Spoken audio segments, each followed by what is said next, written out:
내 이름은 한도영. 서울 외곽의 오래된 아파트 단지에서 혼자 살아온 지도 어느덧 10수년이 흘렀다. 올해 69. 남편은 이미 10여 년 전에 세상을 떠났고 딸은 결혼해 부산에서 살고 있다. 연락은 한 달에 한 번 올까 말까. 그래서 나는 사람들과 거리를 두고 누구에게도 패끼치지 않으며 조용히 살고 있었다. 그날도 평소처럼 인터넷으로 주문한 말차 과자가 도착하기를 기다리고 있었다. 초인종이 울리자 낡은 가운을 걸치고 현관문을 열었다. 문 앞에 서 있던 건 20살간 넘은 듯한 배달 청년. 갈색빛이 감도는 머리칼, 땀에 젖은 셔츠, 그리고 숨을 헐떡이며 내뱉은 말. 죄송해요. 엘리베이터가 고장이라서요. 그 순간 나도 모르게 입이 열렸다. 더운데 잠깐 안에서 쉬다 갈래요? 내가 그런 말을 꺼낸 건 처음이었다. 아마 누군가와 이야기를 나누고 싶었던 걸지도 모른다. 청년은 잠시 망설이다가 고개를 끄덕이며 거실의 낡은 선풍기 앞에 앉았다. 그리고 무심히 천장을 올려다보더니 말했다. 아줌마, 전구가 다 나갔네요. 나는 놀라서 시선을 따라갔다. 정말 전구는 희미하게 깜박이고 있었다. 사다리도, 키 큰 가구도 없는 집. 높아서 손이 안 닿아요. 내 말에 청년은 미소를 지으며 대답했다. 제가 해드릴게요. 의자만 있으면 돼요. 그가 의자 위에 올라 전구를 갈았다. 나는 무심코 뒤에서 의자 다리를 잡아주었다. 그 순간 코끝에 스치는 건 땀에 젖은 그의 채취. 오랜만에 느껴보는 낯선 체온이었다. 더 깊이 넣어야겠네. 좀 뻑뻑하네요. 그가 중얼대는 순간 내 가슴이 철렁 내려앉았다. 단순히 전구 소켓 얘기일 뿐인데 그 한마디가 내 안에 무언가를 흔들어 놓았다. 몇십 년 만에 찾아온 부끄러운 두근거림. 잠시 후 청년은 환하게 웃으며 말했다. 다 됐습니다. 빛이 환하게 퍼지는 방 안. 하지만 내 마음속은 오히려 묘하게 고요해졌다. 나는 얼떨결에 말했다. 고마워요. 차라도 한 잔. 죄송합니다. 아직 배달이 더 남아서요. 하지만 또 올게요. 또 올게요. 그 말이 왜 그토록 깊이 가슴에 남았을까? 그날 밤 나는 쉽게 잠들 수 없었다. 방 안을 밝히는 새 전구 아래서 청년의 목소리와 손끝의 기억이 마치 오래된 문을 열듯 내 마음을 두드리고 있었다. 사흘 뒤 다시 초인종이 울렸다. 나는 괜히 아침부터 머리를 단정히 묶고 평소 잘하지 않던 연한 분홍빛 립스틱까지 발라두었다. 우스웠다. 그저 배달을 기다리면서 마치 연애라도 하는 듯 준비하는 내 모습이. 하지만 마음은 이미 그 청년을 불러들이고 있었다. 현관문을 열자 그가 서 있었다. 검은 모자를 비스듬히 눌러쓴 채 오늘도 땀에 젖은 셔츠가 그의 젊음을 드러내고 있었다. 안녕하세요. 또 오게 됐네요. 그의 웃음은 무심한 듯, 그러나 어쩐지 나를 향한 듯 느껴졌다. 나는 애써 침착하게 말했다. 수고했어요. 들어와서 잠깐 쉬다 가요. 그는 잠시 머뭇거리다 고개를 끄덕였다. 이번엔 거실 선풍기 앞이 아니라 식탁에 마주 앉았다. 나는 냉장고에서 꺼낸 시원한 보리차를 따라주며 스스로의 목소리가 떨리는 걸 들키지 않으려 했었다. 잠시의 정적을 깨고 그가 조용히 물었다. 혼자 사시는 거죠? 네, 벌써 10년이 넘었네요. 말끝이 흔들렸다. 마치 내 쓸쓸함이 그 한마디에 모두 묻어나는 것 같았다. 그는 잠시 나를 바라보다가 낮게 웃었다. 사람이 혼자 있으면 손끝이 제일 먼저 외로워진대요. 순간 숨이 멎는 듯했다. 농담처럼 들렸지만 그 말은 내 안을 깊숙이 파고들었다. 나는 무의식적으로 내 두 손을 무릎 위에서 꼭 쥐었다. 하지만 그는 고개를 갸웃하며 손바닥을 내밀었다. 괜찮으시면 잡아드릴까요? 내 심장은 터질 듯 뛰었다. 나는 망설이다가 천천히, 아주 천천히 손을 내밀었다. 그의 손이 내 손을 덮는 순간 마치 뜨겁고 젊은 피가 내 정맥 속으로 흘러 들어오는 것 같았다. 그의 손바닥은 생각보다 넓고 단단하면서도 떨리고 있었다. 그 떨림이 오히려 나를 더 자극했다. 나는 부끄럽게 눈을 피하면서도 손을 빼지 않았다. 따뜻하네요. 내 목소리는 속삭임처럼 새어나왔다. 그는 시선을 내 손끝에서 떼지 않은 채 말했다. 네, 꼭 살아있는 게 느껴져요. 마치 오래된 벽이 무너지는 듯했다. 나는 그 순간 나이도 세월도 세상의 눈길도 모두 잊고 있었다. 오직 그의 손끝과 내 심장만이 살아있었다. 그러나 갑자기 종이봉투가 찢어지며 바닥에 요거트가 흘러내렸다. 우리는 동시에 손을 놓고 일어났다. 그 짧은 순간조차 나는 아쉽고 허전했다. 나는 서둘러 요거트를 주우며 말했다. 괜찮아, 괜찮아. 그러나 속으로는 알고 있었다. 이미 단순한 괜찮음의 문제가 아니었다는 걸. 내 마음은 완전히 무너져 내리고 있었으니까. 그가 돌아서며 말했다. 또 올게요. 나는 현관에 서서 그의 뒷모습을 오래도록 바라봤다. 남겨진 내 손은 여전히 뜨겁고 심장은 미친 듯이 뛰고 있었다. 그리고 그날 밤 나는 처음으로 내 손등을 입술에 가져다 대고 눈을 감았다. 거기엔 분명 그 아이의 체온이 아직도 남아 있었다. 그날은 아침부터 비가 내렸다. 어둑한 하늘, 빗물이 창틀을 타고 줄줄 흘러내렸다.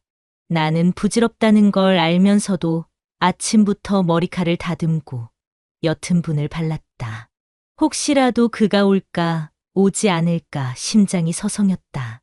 오후 2시가 조금 넘어 초인종이 울렸다. 나는 가슴이 철렁 내려앉았다. 조심스레 문을 열자 젖은 모자를 벗어든 그가 서 있었다. 이마에 빗물이 흐르고 젖은 셔츠가 몸에 달라붙어 있었다. 비가 장난 아니네요. 그가 웃으며 말했지만 내 눈은 그의 목선을 따라 떨어지는 물방울에만 고정됐다. 어서 들어와요. 감기 들겠네. 나는 그의 팔을 잡아 끌듯 안으로 들였다. 마룻바닥에 물이 뚝뚝 떨어지는데도 신경이 쓰이지 않았다. 수건을 건네자 그는 머리를 헝클이며 닦았다. 젖은 청춘의 냄새가 거실 가득 번졌다. 그날 나는 부탁 하나를 꺼냈다. 싱크대 밑에서 물이 새는데 내가 손이 닿질 않아. 그는 바로 무릎을 꿇고 싱크대 문을 열었다. 좁은 공간에 상체를 밀어넣으며 낮게 중얼거렸다. 더 안쪽까지 넣어야겠네요. 좀 뻑뻑합니다. 그 말이 다시금 나를 덮쳤다. 더 깊이 넣는다. 순간 나도 모르게 허벅지 근육이 움찔하며 긴장했다. 단순한 작업의 말인데도 내 귓가에서는 은밀한 속삭임처럼 울렸다. 그의 셔츠가 말려 올라가며 허리와 젖은 등판이 드러났다. 나는 무심한 척 수건을 들고 그의 등에 살짝 대주었다. 그가 흠칫 몸을 돌려 날 바라보았다. 감사합니다. 따뜻하네요. 그 말이 내 속살을 적셨다. 나는 그가 다시 손을 집어넣는 모습을 숨죽여 바라보았다. 팔뚝에 힘줄이 솟고 손끝이 어둠 속을 더듬는 모습. 내 심장은 미친 듯 요동쳤다. 잠시 후 그는 고개를 빼내며 말했다. 됐습니다. 이제 괜찮을 거예요. 그 순간 우리는 마주 눈이 마주쳤다. 이번엔 피하지 않았다. 그의 눈빛에는 묘한 결심이, 내 눈빛에는 오랜 갈망이 어른거렸다. 나는 무심한 듯 말했다. 손이 더러워졌으니 씻고 가요. 그가 화장실에서 손을 씻을 때 나는 뒤에서 수건을 내밀었다. 손을 닦던 그가 불쑥 말했다. 이 집 참 편해요. 그리고 도영 씨랑 있으면 더 그 말에 내 호흡이 멎었다. 이름을 부르는 순간 경계가 허물어졌다. 나는 대답을 잃은 채 그저 그를 바라봤다. 방 안은 조용했다. 밖에서는 여전히 빗방울이 창을 두드리고 있었지만 내 귓가에는 그 소리조차 멀어졌다. 남겨진 건 오직 두 사람의 시선, 그리고 숨결뿐이었다. 나는 속으로 되뇌었다. 이제 되돌아갈 수 없겠구나. 그날 오후 그는 작은 봉투를 들고 왔다. 이거 드시라고 사왔어요. 봉투 안에는 말차 와플 모양 과자가 가지런히 들어 있었다. 지난번 대화에서 내가 무심코 말차 과자가 좋아요라고 했던 걸 그는 기억하고 있었다. 굳이 이런 걸 왜? 내 입술은 그렇게 말했지만 손끝은 이미 봉투를 꼭 쥐고 있었다. 사실 제가 먹고 싶어서 샀는데 너무 많이 사서요. 그는 장난스레 웃었지만 그 눈빛은 진심이었다. 우리는 식탁에 앉아 과자를 나눠 먹었다. 초록빛 크림이 녹아 혀끝에 닿는 순간 이상하게 그의 체온까지도 전해지는 듯했다. 그는 내 표정을 뚫어지게 보다가 불쑥 말했다. 도영 씨, 웃는 얼굴이 참 예쁘세요. 순간 오래 잠들어 있던 무언가가 내 안에서 깨어났다. 남편을 잃고부터는 누구에게도 그런 말을 들은 적이 없었다. 한순간 나는 여자가 아닌 늙은 어머니로만 살아왔다. 그런데 그의 시선 속에서 나는 다시 여자였다. 그런 말 하면 오해할 수도 있어요. 내가 낮게 웃으며 말하자 그는 눈을 피하지 않고 대답했다. 저 오해해도 돼요. 숨결이 멎는 듯한 순간이었다. 나는 시선을 돌리려 했으나 손등 위에 살짝 얹힌 그의 손이 나를 붙잡았다. 손바닥에서 느껴지는 뜨거운 맥박이 내 몸속 깊은 곳까지 파고드는 것 같았다. 여기 아프지 않으세요? 그는 내 손목을 가볍게 주무르듯 쓸며 말했다. 목덜미가 순간적으로 화끈 달아올랐다. 손끝은 부드러웠지만 그 안에 묘한 힘이 있었다. 나는 그를 뿌리치지 않았다. 오히려 그 순간 오래 쌓여있던 갈증이 해소되는 듯했다. 하지만 갑작스레 쿵쿵쿵 현관문을 두드리는 소리가 울렸다. 나는 흠칫 몸을 떨며 문 쪽으로 달려갔다. 문을 열자 옆집 아주머니가 서 있었다. 그녀는 눈을 가늘게 뜨고 물었다. 아드님인가요? 젊은 분이 자주 드나드시는 것 같던데. 순간 내 얼굴에서 피가 가셨다. 아, 그냥 배달하는 청년이에요. 나는 급히 둘러댔지만 목소리는 떨렸다. 아주머니의 눈빛엔 의심이 가득 담겨 있었다. 문을 닫고 돌아섰을 때 그는 여전히 식탁 옆에 앉아 있었다. 하지만 그의 손에는 내가 벗어두었던 얇은 양말이 쥐어져 있었다. 그 작은 물건이 마치 들켜서는 안 될 비밀처럼 느껴졌다. 죄송합니다. 괜히 민폐만 끼쳤네요. 그가 낮게 말했을 때 나는 고개를 저었다. 아니에요. 내 잘못이에요.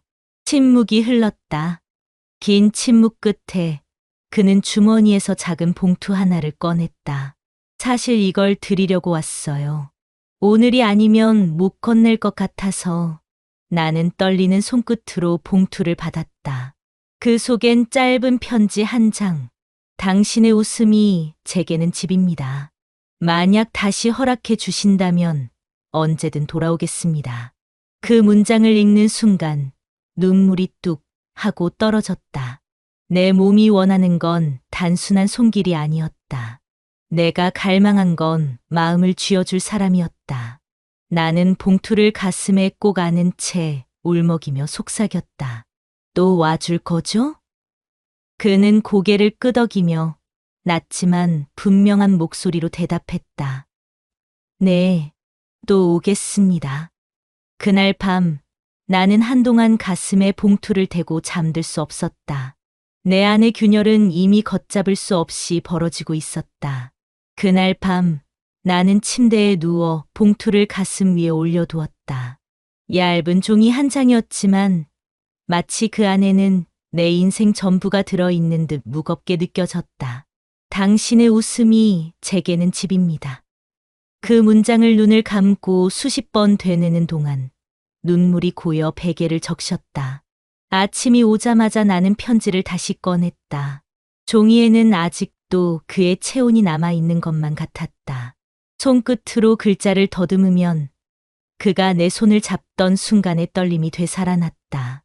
하지만 그날 하루 그는 오지 않았다. 이틀째도 오지 않았다. 사흘째가 되자 내 마음은 갈증으로 타들어갔다. 집 안의 공기가 눅눅하게 가라앉고 시계의 초침 소리조차 내 신경을 찔렀다. 나는 소파에 앉아 창밖을 멍하니 바라보았다. 비에 젖은 회색의 하늘, 흘러내리는 빗줄기. 혹시 다시는 안 오는 걸까? 그 생각이 떠오르는 순간 가슴 속이 허공으로 무너져 내렸다. 나는 거울 앞에 섰다. 거기에는 눈가에 주름이 깊어진 여자가 서 있었다. 그러나 입술은 붉게 칠해져 있었고 눈빛은 희미하게 설레고 있었다. 아직 여자일 수 있을까? 스스로에게 물으며 나는 떨리는 손끝으로 원피스의 단추를 만졌다. 밤이 찾아오자 침대 위에 홀로 누워 몸을 웅크렸다. 귓가에 그의 목소리가 맴돌았다. 괜찮으시면 잡아드릴까요? 그 말 한마디가 귀속을 파고들자 나는 두 손을 스스로의 가슴 위에 얹었다. 손바닥에 느껴지는 심장의 빠른 박동은 그와 손을 맞잡던 순간과 똑같았다. 또 와줄 거죠? 내가 했던 그 말이 공허하게 방 안을 맴돌았다. 사흘째 저녁, 나는 더 이상 버티지 못하고 현관 앞을 서성였다. 신발을 신지도 않은 채 몇 번이고 문을 열었다 닫았다. 혹시나 그가 올까 계단을 내려오는 발자국 소리에 귀를 기울였다. 그러나 복도는 비어 있었다. 그 순간 내 안에서 뭔가가 무너져 내렸다. 나는 부엌으로 가서 편지를 다시 꺼냈다. 종이를 가슴에 껴안으며 입술을 떨며 속삭였다. 제발 와줘. 아니면 난 미쳐버릴지도 몰라. 눈물이 쏟아졌다. 그러나 눈물조차 그를 대신할 수는 없었다. 그리고 넷째 날 저녁 드디어 초인종이 울렸다. 나는 몸이 굳은 듯 움직이지 못하다가 심호흡을 하고 현관문을 열었다. 그는 거기 서 있었다. 젖은 머리칼, 헐떡이는 호흡, 그러나 흔들림 없는 눈빛. 늦었죠. 미안합니다. 순간 내 눈앞의 세계가 무너졌다가 다시 빛을 품었다. 나는 떨리는 목소리로 그를 불렀다. 왔구나. 그가 천천히 다가왔다. 그리고 내 이름을 아주 부드럽고 낮게 불렀다. 도영 씨. 그 순간 모든 소리가 사라졌다. 나는 그의 품으로 무너져 들어갔고 그의 손이 내 등을 감싸 안았다. 심장이 터질 듯 뛰며 오래 묻혀있던 갈망이 불꽃처럼 치솟았다. 그 품 안에서 나는 깨달았다. 그가 필요한 건 내 육체만이 아니었다. 내 영혼이 갈망한 건 나를 여자로 불러줄 목소리였다. 현관 앞에 서 있던 그는 숨이 차올라 가쁜 호흡을 내뱉고 있었다. 빗물이 아직도 머리카락 끝에서 뚝뚝 떨어졌지만 그의 눈빛은 흔들리지 않았다. 늦었죠, 도영 씨. 내 이름을 불러주는 그 목소리에 순간 세상의 모든 소리가 사라졌다. 남편조차 오래전에 잊어버린 호칭, 딸조차 부르지 않던 이름. 나는 오랜 세월 동안 엄마, 할머니, 아주머니로만 불려왔다. 하지만 그 순간 나는 다시 한도영이라는 한 사람의 여자로 살아났다. 숨이 막혔다. 왜 이름을 그렇게? 나는 겨우 목소리를 짜냈다. 그는 단호하면서도 떨리는 목소리로 대답했다. 제대로 부르고 싶었어요. 당신을 한 사람으로 보고 싶어서요. 눈물이 쏟아졌다. 나는 그의 품에 얼굴을 묻었다.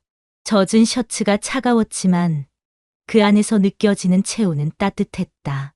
그의 손이 내 등을 조심스럽게 쓸어내릴 때마다 오랜 시간 얼어있던 내 심장이 조금씩 녹아내렸다.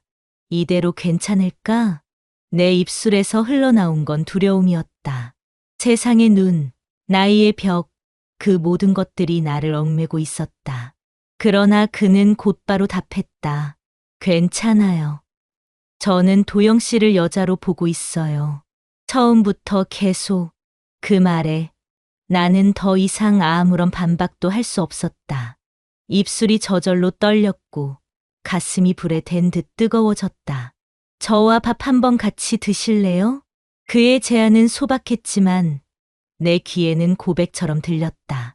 배달이나 우연이 아니라 그냥 도영 씨와 함께 있고 싶습니다. 나는 천천히 그러나 확실하게 고개를 끄덕였다. 나도 그래. 함께 있고 싶어. 그 순간 우리 사이의 마지막 벽이 무너져 내렸다. 우리는 서둘러 준비했다. 나는 오래 묵혀두었던 진한 보랏빛 원피스를 꺼냈다.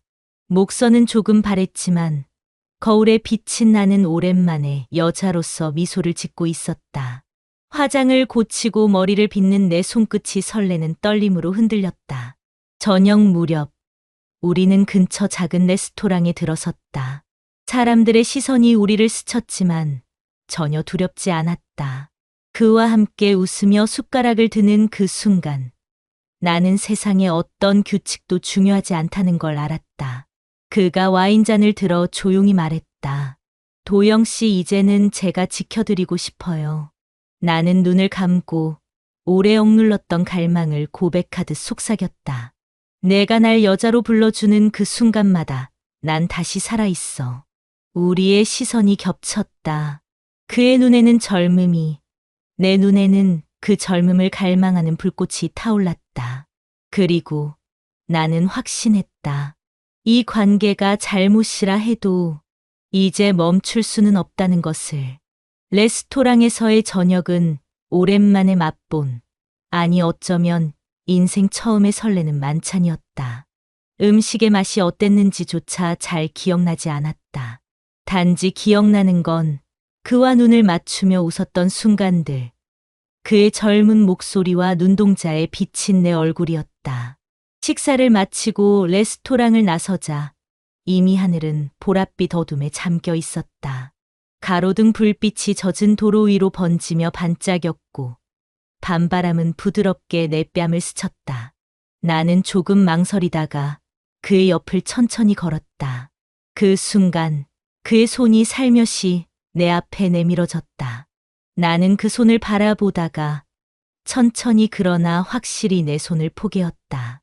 쥐는 순간 마치 전류가 흐르는 듯 온몸이 저릿하게 흔들렸다. 주름지고 약해진 내 손과 젊고 단단한 그의 손이 겹쳐졌다. 시간과 나이, 세상의 시선 같은 것들이 그 순간만큼은 아무 의미가 없었다. 따뜻하네요. 내가 떨리는 목소리로 속삭이자 그는 조용히 웃으며 대답했다. 저도요. 이렇게 잡고 있으면 마음이 안심돼요. 나는 숨을 고르며 말했다. 이 손 정말 놓기 싫다. 그는 한 박자 늦게 그러나 단호하게 대답했다. 놓지 않을 겁니다. 설령 사람들이 뭐라 해도 그 말은 단순한 위로가 아니었다. 그의 눈빛 속에는 확신이 담겨 있었고 그 확신이 내 가슴을 불태웠다. 나는 마치 젊은 여자로 돌아간 듯 발걸음이 가벼워졌다. 길모퉁이를 돌아 조용한 골목에 들어서자 공기는 더욱 짙어졌다. 어둠이 우리를 감쌌고 가로등 불빛은 희미하게 흔들렸다. 나는 무의식적으로 걸음을 멈췄다. 그도 함께 멈춰서며 나를 바라보았다. 심장이 터질 듯 뛰었다. 나는 그를 올려다보다가 떨리는 목소리로 물었다. 혹시 지금 내가 여자로 보이나요? 그는 잠시도 망설이지 않았다. 네, 처음부터 지금까지 계속. 그 대답에 내 무릎이 풀릴 듯 힘이 빠졌다. 나는 그의 가슴에 얼굴을 묻었다. 젖은 셔츠 너머로 느껴지는 그의 심장 소리가 귓가를 울렸다. 내 심장과 그의 심장이 같은 박자로 쿵쿵 울려 퍼졌다. 고마워 다시 살게 해줘서. 내 입술에서 새어나온 고백은 눈물과 섞여 떨리고 있었다. 그는 내 등을 감싸 안은 채 조용히 속삭였다. 아직 시작일 뿐이에요. 앞으로는 더 강하게, 더 깊게. 그의 말은 단순한 약속이 아니었다. 그건 내 안의 불씨를 되살려주는 불길 같은 것이었다. 나는 그의 품 안에서 눈을 감았다. 그리고 느꼈다. 나는 이제 다시 여자가 되었다는 것을. 그날 밤, 우리는 천천히 걸어 나의 아파트로 돌아왔다. 문을 열고 들어서자 방 안에는 여전히 낮에 켜둔 전등이 환히 빛나고 있었다. 그 전등빛이 마치 우리를 축복하는 듯 따뜻했다. 나는 조심스레 그의 손을 놓지 않은 채 말했다. 잠깐만 기다려요. 그리고 안방으로 들어가 오래된 장롱을 열었다. 그 속 깊이 묻어두었던 원피스를 꺼내 입었다. 젊은 날 자주 입고 다니던 연분홍빛 옷. 시간의 흔적이 고스란히 묻어 있었지만 거울 속에 빛이 나는 오래간만에 여자다운 표정을 하고 있었다. 거실로 나오자 그는 놀란 듯 나를 바라보았다. 그 시선 속에 담긴 감정은 동정도, 연민도 아니었다. 그저 한 사람의 여자를 바라보는 뜨거운 시선이었다. 예쁘세요, 정말. 그가 낮게 중얼거렸다. 그 말에 내 심장은 미친 듯 뛰었다. 나는 떨리는 입술을 다물지 못한 채 그의 곁에 다가갔다. 그리고 용기를 내어 속삭였다. 부탁이에요. 지금은 나를 꼭 여자로 대해줘요. 그 순간 그는 한 발자국 다가와 나를 품에 끌어안았다. 젖은 머리카락 끝에서 은은히 풍기는 비냄새. 그의 체온이 내 전신을 감쌌다. 내 뺨이 그의 목덜미에 닿자 오래 묻혀있던 갈망이 몸속 깊은 곳에서 치솟았다. 나는 속삭였다. 고마워요. 이렇게 다시 살아있게 해줘서. 그는 대답 대신 내 손등에 입을 맞췄다. 그 입술의 뜨거움이 손끝에서부터 심장으로 번져왔다. 마치 다시 태어난 듯 내 온몸이 불길처럼 일렁였다. 우리는 오래도록 서로를 아는 채 아무 말도 하지 않았다. 밖에서는 여전히 빗소리가 들려왔지만 그 소리는 이제 우리와는 상관없는 세상의 잡음일 뿐이었다. 이 방 안에서만큼은 오직 두 사람의 숨결과 심장 소리만이 울려 퍼지고 있었다. 그가 조용히 속삭였다. 도영 씨, 이 관계 앞으로 어떻게 될지 몰라도 저는 포기하지 않을 겁니다. 나는 눈을 감고 그의 가슴에 얼굴을 묻었다. 나도 이제는 두렵지 않아요. 설령 세상이 뭐라 하더라도. 그 순간 나는 깨달았다. 나이가 문제가 아니었다. 세상의 시선도 외로움도 이미 우리 앞에서는 힘을 잃고 있었다. 우리는 서로를 강하게 끌어안았다. 그의 손길이 내 등을 따라 흘러내릴 때마다 내 안에서 오랫동안 잊고 살았던 여자의 숨결이 되살아났다. 나는 다시 사랑을 할 수 있는 사람이 되었다. 그날 밤 나는 속삭였다. 고마워 다시 나를 여자라 불러줘서. 그리고 그는 대답했다. 앞으로도 계속 그렇게 불러드릴 겁니다. 전등빛 아래 두 사람의 그림자가 하나로 겹쳐졌다. 그 겹침이야말로 우리 둘이 만들어갈 새로운 시작의 서약이었다.